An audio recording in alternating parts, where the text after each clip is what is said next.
جو ٹرمپ صاحب کا خطاب ہے اس کے اوپر آپ کا کیا تجزیہ ہے، اور آپ کیا دیکھتے ہیں کہ ایران کی صورتحال آئندہ آنے والے دنوں میں کس طرف جاتی نظر آتی ہے؟ جی شکریہ۔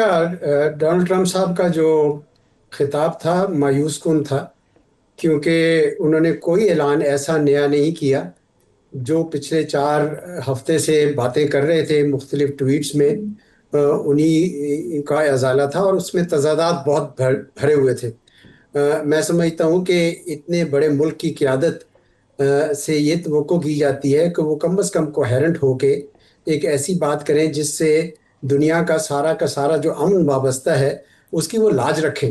ابھی ہو یہ رہا ہے کہ انہوں نے یہ فیصلہ کیا ہے کہ ہم 2-3 ہفتے اور بمباری کریں گے، اور ایران کو جتنا کمزور کر سکتے ہیں اتنا کمزور کر کے وہ وہاں سے روانہ ہو جائیں گے۔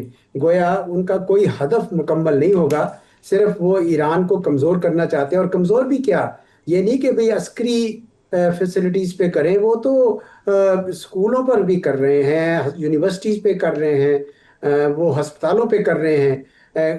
بہت غیر انسانی طریقے سے یہ جنگ لڑی جا رہی ہے، جو بلکہ بہت ہی غیر قانونی قسم کی جنگ ہے۔ ایون اسٹریٹ آف ہرموز کے بارے میں بھی ان کے بیان میں بہت تضادات ہیں۔ وہ کہتے ہیں کہ دوسرے لوگ آئیں اور خود ہی جن چھڑا کے لے جائیں، ہمیں تو اس کی ضرورت نہیں ہے۔ تو میں سمجھتا ہوں کہ بہت مایوس کن تھا۔ کوئی وہ نہیں سمجھ آ رہی کہ وہ جنگ کو کیسے ختم کرنا چاہیں گے۔ اور اگر وہ آج سے 2 ہفتے یا 3 ہفتے بعد وہ چھوڑ دیتے ہیں اچانک، تو امریکہ کی جیت تو نہیں ہوگی، وہ تعبیر نہیں ہوگی، کیونکہ ایران تو وہیں کھڑا ہوگا۔ ایران کی ہار بھی نہیں ہوگی، ٹھیک ہے وہ بہت زیادہ نقصان اٹھا چکا ہوگا، لیکن اس کی ہار تو نہیں ہوگی۔ اور سب سے زیادہ جو تکلیف ہوگی میرے خیال میں وہ اسرائیل کو ہوگی، کیونکہ اسرائیل کا اگر یہ مقصد پورا نہ ہوا کہ ایران ختم نہ ہوا، تو پھر تو اس کا جو خواب وہ دیکھ رہا ہے کہ میں ایک گریٹر اسرائیل بناؤں گا، وہ تو خواب پورا نہیں ہوگا۔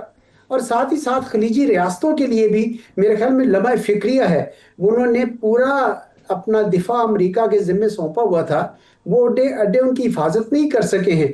تو اس وجہ سے میرے خیال میں جب جنگ ختم ہوگی، اور اچھی بات ہے کہ انہوں نے ابھی تک جنگ میں شمولیت اختیار نہیں کی ہے، ورنہ وہ ان کے لیے بہت نقصان ہوتا۔ تو اگر وہ جنگ ختم ہونے کے بعد میرے خیال میں ان کو سوچنا پڑے گا کہ ایک ایسا سیکیورٹی آرکیٹیکچر اس خطے کا ہونا چاہیے جس میں پرامن بقائے باہمی ایران کے ساتھ رکھنی چاہیے۔